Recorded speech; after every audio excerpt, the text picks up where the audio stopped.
guys, welcome to this session. Today we're going to talk of how you guys can revise CBSE 10th social science.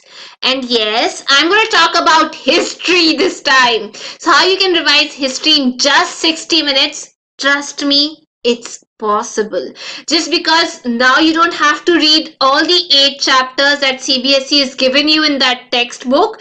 It's just like you guys, I must say you guys are so blessed that you have to cover or choose just 4 chapters. So my name is Ashpit. I'm a master teacher at Vedantu, and today I'm going to tell you some important tricks and tips which will help you improve your score, help you improve the way you learn the things, help you improve the way you approach the concepts, and let's see how the things go on and on. So guys, before I jump off and talk about something, can you say that without a past there is no present, and without morals there can be no justice? Without wars we would not know what peace feels like. And without laws, yes, without laws, there would be no democracy. And without, I can say, humanities, we would hardly be humane individuals. So this is what we call our heritage. And this is what social studies teach us. It is not just a study of war, of kings, or maybe kingdoms, the rail routes, forest, or minerals, rocks, resources, whatsoever. In fact, it is a very big portrayal of freedom of expression, love of culture, equality, monuments standing off for eons as wonders for the world, along with life and values, which never cease to be anything, but rather it's very interesting. So world can be made a better place if we get hold of this subject. I know in class 10th especially, this particular subject is like neither the parents nor the teachers find it important, and anyway the students would not fit into that bucket where they find, okay, this is the domain where we can probably feel comfortable. So the first issue that I want to address right here is we follow the wrong approach. Most of us, we do follow the wrong approach when we study this particular subject, and most of the time what is the basic reason that we do not follow the right approach is because things are not made relevant. We don't in social studies, most of us, we don't try to make things, we try to associate it with the real life situation, and this is where we tend to commit a big blunder. So if you try to associate things with the real life incidents, or maybe try to get hold of the situation, is when we realize that this subject really makes sense and it's easy for us to learn this subject. Now, talking about you guys who are there in class 10th, I would say, it's like I basically feel, and I also understand this, that how would social situation of the people actually long ago, or anyway far away in that past generation, would interest you when your own situation is so complex, it's so intense, it's so different. So, and I would say it's so time consuming also. So you don't get relief from your domain. So I think I understand the pain. What, like, it's not interesting for you to concentrate on somebody's life history, remember how many queens he had, what was the life back then. It becomes boring, I understand, but let me clear you right here, there's a misconception that this subject is meant to be crammed. Trust me, it's not the case. So this misconception, it needs to be wiped off. It's very important to go out with this, not to have this. So in history, I would say it's very important that we, make history jump off the page. We make it interesting. We make it real. That is what, is when we call it bring history to life. So it's It's all about how you imagine, it's all about how the people lived in the past and things like that. So guys, I'm going to tell you how we are supposed to approach the things. See, in history, I first let me tell you the number of chapters. The good news, those who are watching this, is suppose you have so why suppose you anyway have these chapters. So the first chapter is the rise of nationalism in Europe, and I'll tell you the trick how you can prepare notes and how do we approach a particular topic. I'll just give you a basic overview. Then the second chapter is the nationalist movement in Indochina. Then we have the third chapter, the compulsory chapter that you can't choose from, or opt out. That is nationalism in India, and you have one basic map question that comes from this chapter only. This chapter is very important because one map question from history is going to be there, and it's this particular chapter. Okay, so the fourth chapter, first let me write on the fourth chapter also. I'll use a blue pen. The fourth chapter is, let me take a fresh page. The making of a global world. Then the fifth one is the age of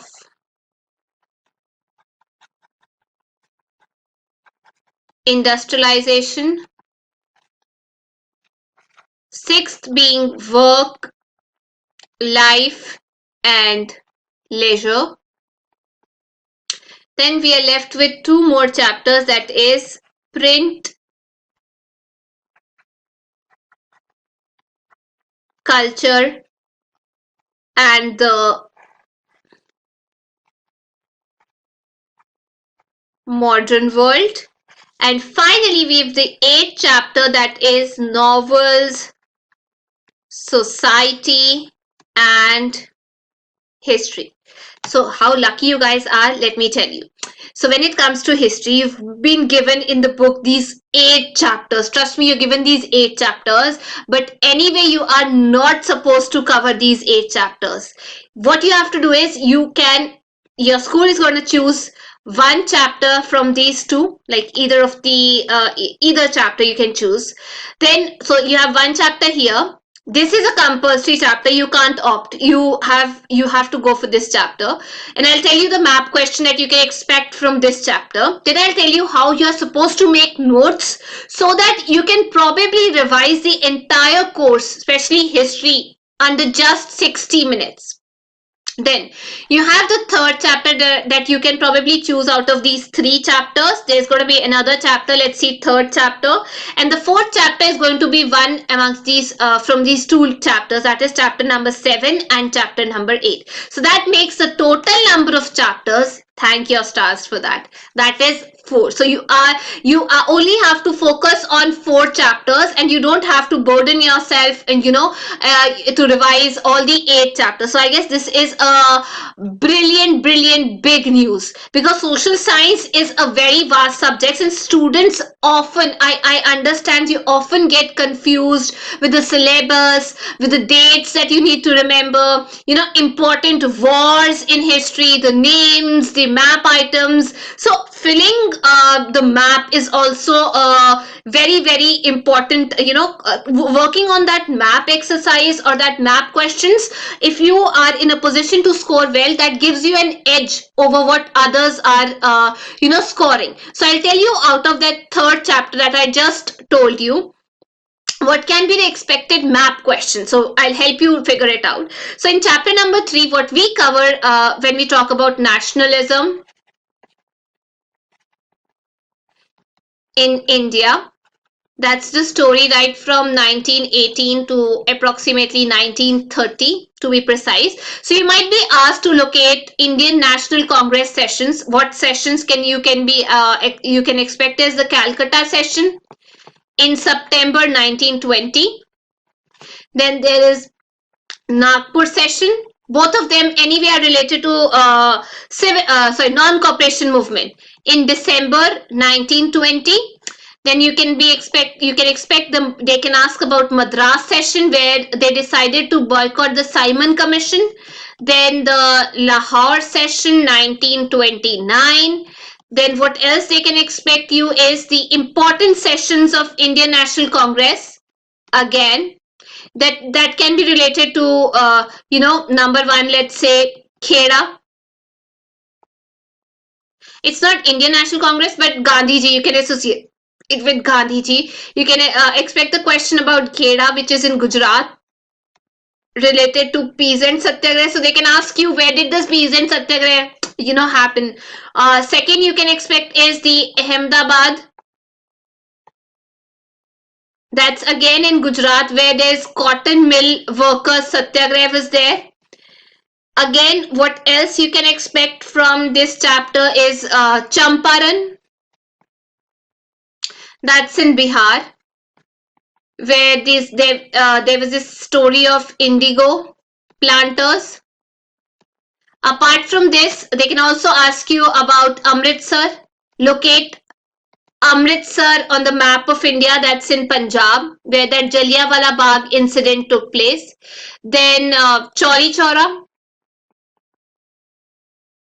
That's in Uttar Pradesh, where they decided to call off the non-cooperation movement. Gandhiji decided. And last, they can ask about Dandi or maybe Sabarmati Ashram,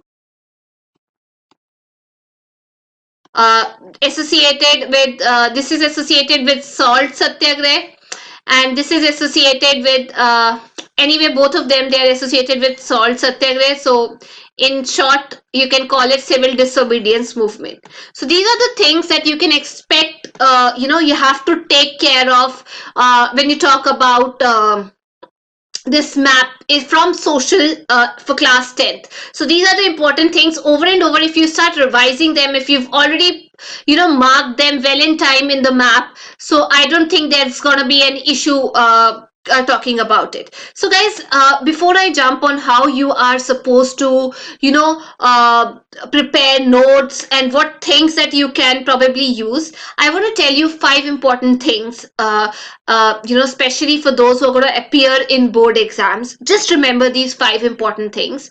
Number one is, please calm down. Whew. It's very important to calm down. I would say the first and the foremost requirement to perform best, in some days you're going to start off with your 10th standard preparation, or maybe you are in the process of preparing yourself for the upcoming social exam, whatever the case may be. So please calm down. It's the first and the foremost requirement to perform, I would say, to the best of your ability in the exam. Maybe any exam. It's very important that you stay calm.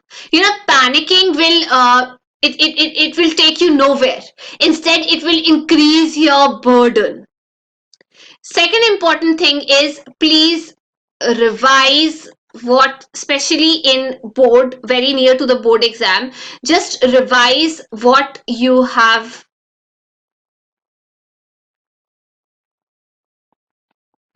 learned. So when you have those board exams approaching, or maybe just a few days away, you do not start studying the chapters or topics which you've not touched as of now. So that is why I'm going to give you a very important trick, that how you're supposed to make your notes, how you're supposed to study for a particular chapter. So try to stick to what you've already know, or focus on the chapters that you're confident about. Remember that a bird in hand is worth more than two in a bush. So that's always always what's said, that it's like best to revise whatever you know rather than to start afresh with everything that's very new. Third important thing, stay confident.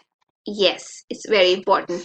Remain confident about yourself. It's very important to wear the coat of confidence. Most of us go into that panic mode when we hear about our friends, our classmates, the preparation, whatever preparation they've done, whatever they are into. So I would say it is prudent to believe that it's very important to believe in yourself than be taken away by what others are doing or what others have studied.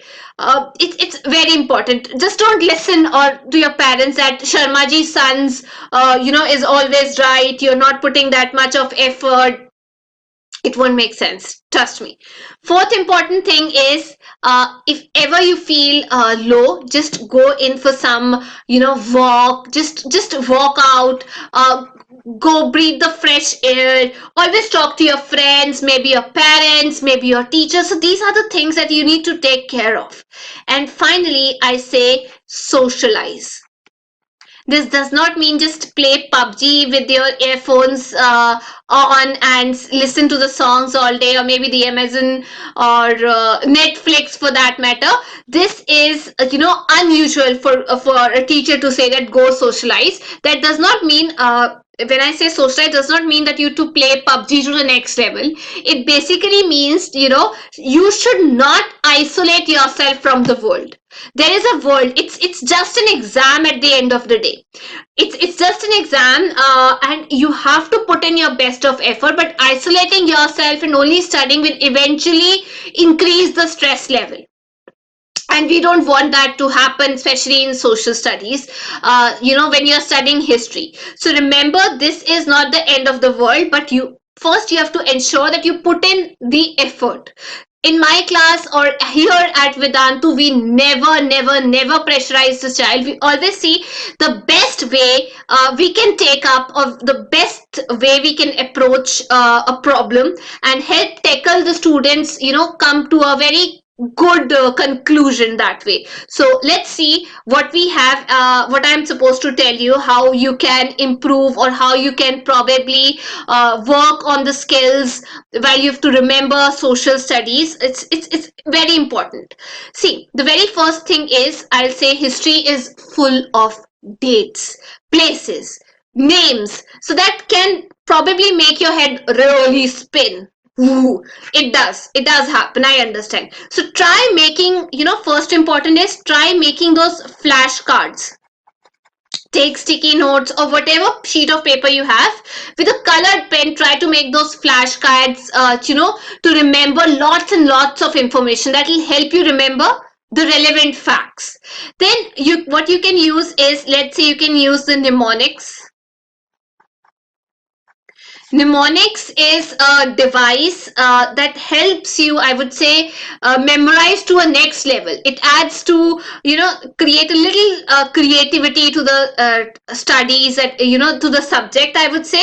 So in addition to memorizing facts, you should also be able to, sort of connect the dots, because when you use mnemonics or maybe you use flashcards, what you are supposed to do, you won't be, writing the complete paragraph or giving in details of everything that's there. So you should be in a position to, try to connect the dots. So just use all these stuffs that help you remember maybe the key terms, the people, the dates. So let's say there is a king who's very cruel. Now, how I tackle with this situation is just identify the keywords. He was born this year, he had this son, this is a definition, or this is the area he conquered. So I pinpoint, or I pick a person in my neighborhood who's really rebellious like that king. So I try to mug up information and write that on a sticky note, write the name of that person with associated with that king, and try to remember all the characteristics trait. So whenever I cross that person in the lane, and when I go out for a walk or something of that matter happens, it's really funny, but I'm able to recollect all the information. It stays here in my mind. So this is how you can work with it. Initially it'll be very difficult for you to sort of remember things, but if you have those sticky notes in hand, or you have the mnemonics in your hand, so it'll automatically become very easy for you to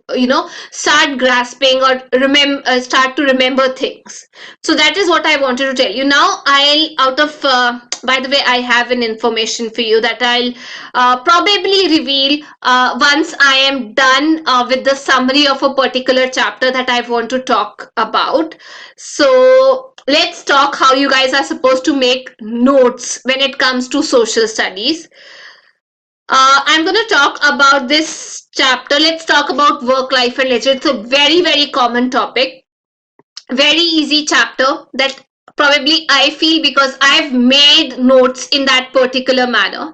So I'll tell you how you guys can, I hope it'll help you, somewhat get an idea of what the chapter is all about. So let's get started.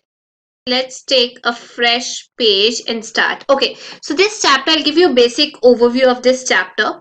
Here we're going to talk about, how industrialization sort of brought changes in the life of the people, especially the women, maybe the children. What was the condition, how they were living, how was the housing condition, how were they treated, how was the transportation system working in the city, or maybe how was there a social change with the coming up of, more and more industries. So this is what we have in this chapter. So let me give you an overview since you guys have not, read this chapter. So let's start with city.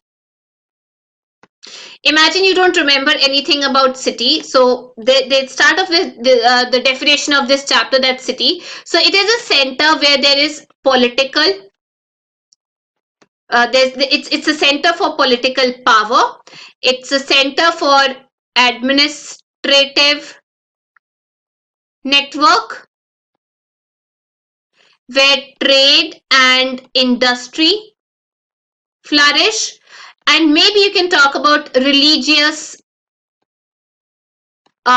institutions. So imagine you've given a heading work, life, and leisure, and out of it you bring out a point that you talk about city. So there's a big page and you divide it into different sections. So I've crossed one wing A. The screen is not that big so that I can fit in everything. So this is going to be B point, which I'm going to write it here.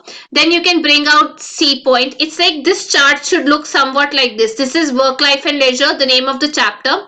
This is one component. This is second component. This is third component, which you can subdivide it into different level.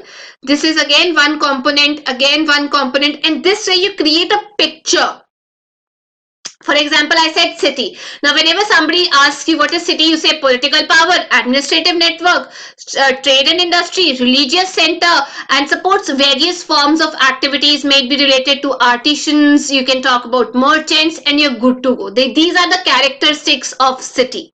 What else you can say is, this historic process of that shaped the modern cities. There are three basic reasons. So imagine you've talked about city right here, and I write 3 points. So what are going to be the 3 points for city? For example, there was rise in capitalism.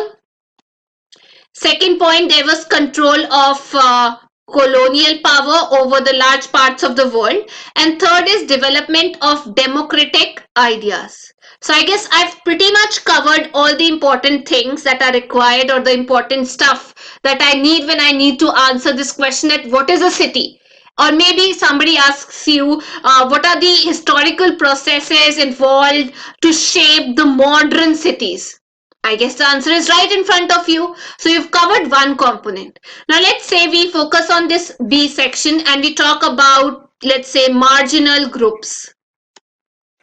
So I've clubbed marginal groups. In marginal groups, first I'm going to talk about women, then I'm going to talk about children. And there's nothing much that you need to know. For example, let's say if I talk about women, so they were forced to work, within the household. The women, like generally we have the case. So they were initially forced to work within the household.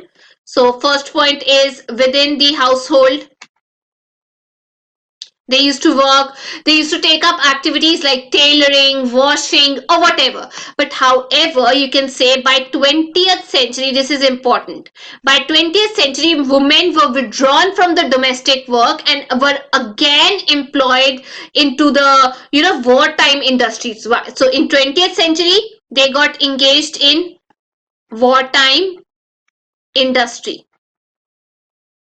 Talking about children, so we've covered two important projects. First, They were working within the household. Second, by 20th century, they were pushed back because the abled men, they used to go and serve the country, in the army or whatever. So if I talk on the same lines, if I talk about children, let me write the children's aspect right here. So a large number of children, they were pushed into those low paid jobs, work with the parents, while they, and also they did turn out to become thief. So what happened, there were two laws that were enacted, and how you're supposed to learn, right under the section of the children, just write, one is compulsory education act of 1870, and second one is factory act of 1920. With the passing of these two acts, we ensured that children were kept out of the industrial work. So I guess we've covered B section. So we've done this, and pretty much covered almost 1/4 of the chapter. Now talking about, let's say we focus on C section, and I'm going to take again a fresh page to address this issue. C section is going to be right here. Let's talk about C section. So in C section, first I'm going to tell, there was rise in industries, and this led to, especially if we talk about Britain, there were two main industrial centers. Number one is Leeds, and the second one is Manchester. So in this way, you answer 1 mark question, and you have relevant information to frame a sentence and answer a 3 mark question also. Then again, they've talked about 5 basic major industries. You can write those. Then you can talk about that, a large number of factories, they sort of accounted, a large number of people used to come there. So there was issue related to housing crisis were there. The new migrants, they were not provided houses initially, so the conditions in which they live were not so hygienic. So there was, I would say, a mass housing scheme that the government came up with, or maybe there was Rent Control Act, or later on they decided to come up with open spaces, or maybe stuff like that, so that we could have lungs where people could breathe. Housing, you can also talk about Rent Act, if they came up with a Rent Act, or maybe control rent, stuff like that. So what I'm basically trying to convey, through these programs, or through this flow chart is, see, it's not difficult to summarize. It's not at all difficult. So every time we make summary, we try to understand it in our own words. And the best way to study history is, make flowcharts like this, so that you get, you can probably connect the dots, and it becomes easy for you to remember things for long. So this is the best way, and it's going to stay with you for long. So imagine if you have a flow chart for each chapter, like just 4 chapters. Do you think it's that difficult for you to remember or revise the entire course, especially history, in just 60 minutes?